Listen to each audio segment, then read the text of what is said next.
Shalom saudaraku yang dikasihi Tuhan. Senang rasanya pada kesempatan hari ini saya Cornelius Nugroho bisa menyapa Anda kembali dalam renungan hari ini. Bagaimana kabar saudara saat ini? Saya senantiasa berharap saudara semua dalam kondisi yang sehat, tetap kuat dan tetap bersemangat untuk terus bisa memiliki hidup yang berpengharapan dalam Tuhan.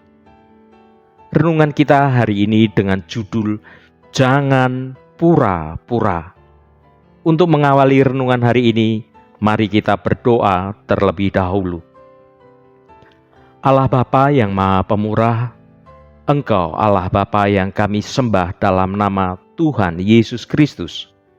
Engkau Allah Bapa yang menjadi sumber kehidupan kami. Tuhan, pada kesempatan ini, kami berterima kasih dan bersuka cita atas segala anugerah kasih-Mu yang kami rasakan dalam hidup ini. Terima kasih untuk segala perlindungan dan penyertaan-Mu yang sudah boleh kami nikmati setiap hari. Sehingga pada kesempatan ini kami kembali bisa mendengarkan firman-Mu untuk belajar mengenal Engkau lebih dalam lagi. Jamah hati kami agar kami boleh mengetahui akan kebenaran firman-Mu.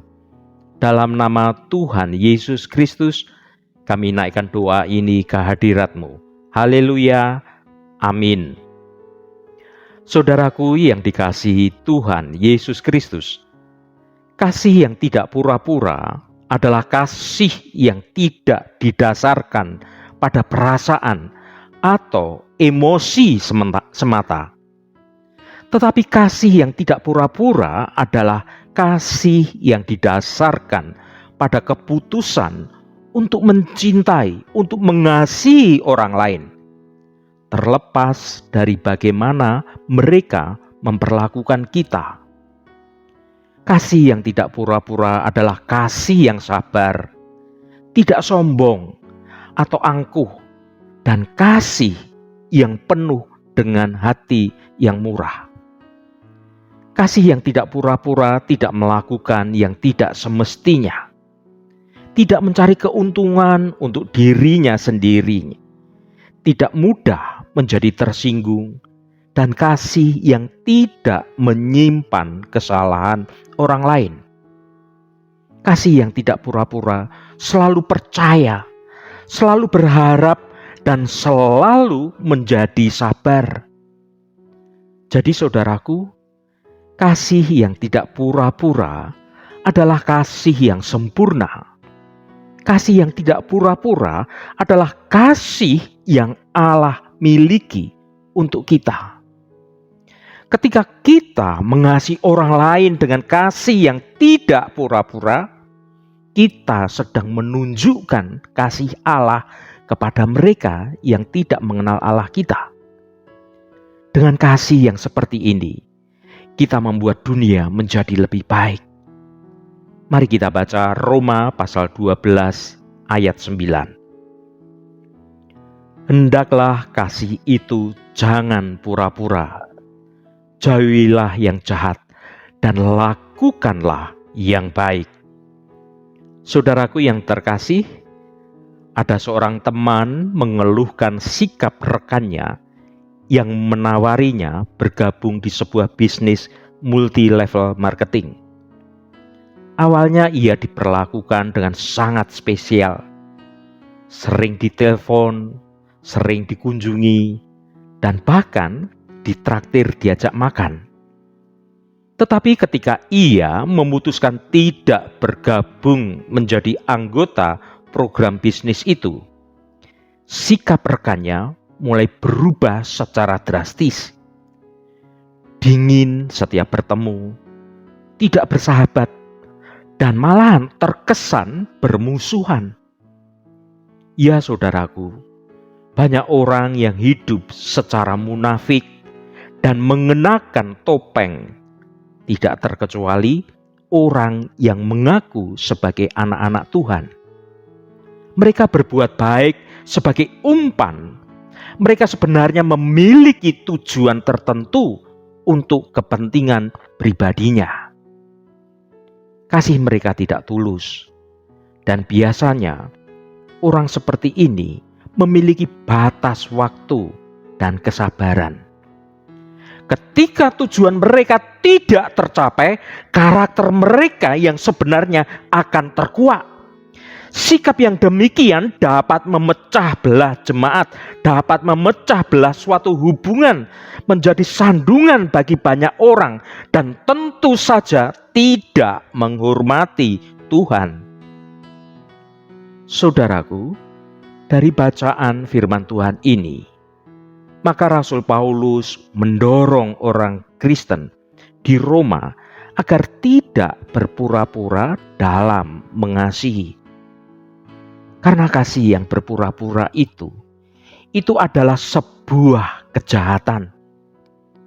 Saudaraku yang diberkati Tuhan, kita hidup dalam dunia ini semakin terbiasa dengan yang namanya kepalsuan. Kejahatan dibungkus dengan kesopanan. Keramahan menjadi alat untuk akhirnya menipu. Pemberian ternyata sebuah jebakan. Pendeknya, kebaikan sering dimanfaatkan untuk melakukan sebuah kejahatan. Di tengah situasi seperti ini, setiap anak Tuhan dipanggil untuk membawa perbedaan. Kita dipanggil untuk menunjukkan bukan sembarang kebaikan, tetapi kebaikan yang bersumber dari kesungguhan karena dilakukan berlandaskan kasih.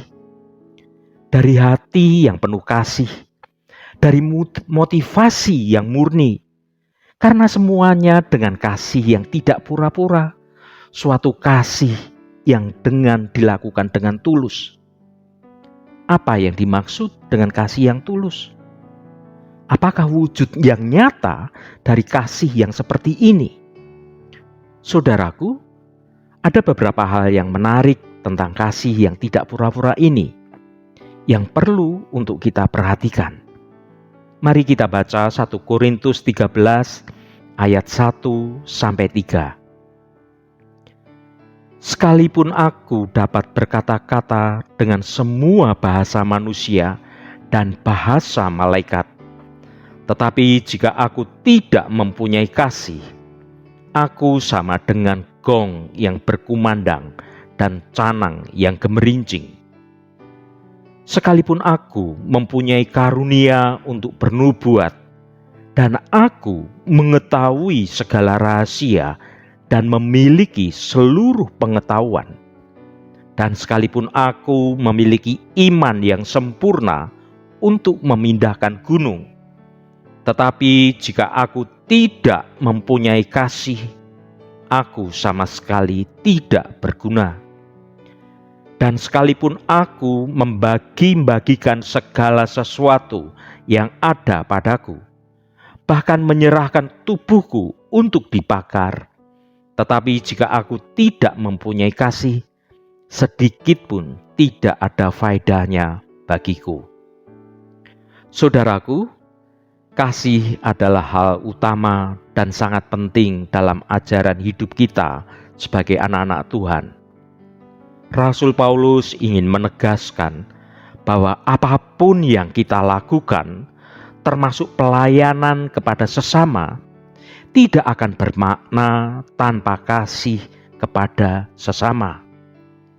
Tidak peduli seberapa hebat kapasitas dan hasrat seseorang dalam melakukan pelayanan, selama hal itu tidak disertai dengan kasih, maka akan menjadi sia-sia belaka.